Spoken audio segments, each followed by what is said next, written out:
नेहा नावाची एक मेहनती मुलगी स्पर्धा परीक्षेची तयारी करत होती. तिचं स्वप्न मोठं होतं, पण प्रत्येक वेळी ती थोडक्यात अपयशी ठरत होती. नातेवाईकांचे प्रश्न, मित्रांचं यश आणि स्वतःची निराशा या सगळ्यामुळे तिचा आत्मविश्वास कमी होत चालला होता. एक दिवस ती खूप खचली आणि शांततेसाठी मंदिरात गेली. तिथे श्री स्वामी समर्थ यांच्यासमोर बसून तिने मन मोकळं केलं. स्वामी, मी खूप प्रयत्न करते, पण यश मिळत नाही. आता काय करू? काही क्षणांनी तिच्या मनात एक विचार उमटला. विश्वास ठेवा, विजय तुमचाच आहे. त्या एका वाक्याने नेहाच्या आयुष्यात नवा प्रकाश आला.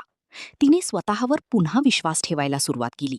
अभ्यासाची पद्धत सुधारली, वेळेचं नियोजन केलं आणि नकारात्मक विचार दूर केले. प्रत्येक अपयशातून शिकत ती पुढे जात राहिली. काही महिन्यांनी निकाल लागला.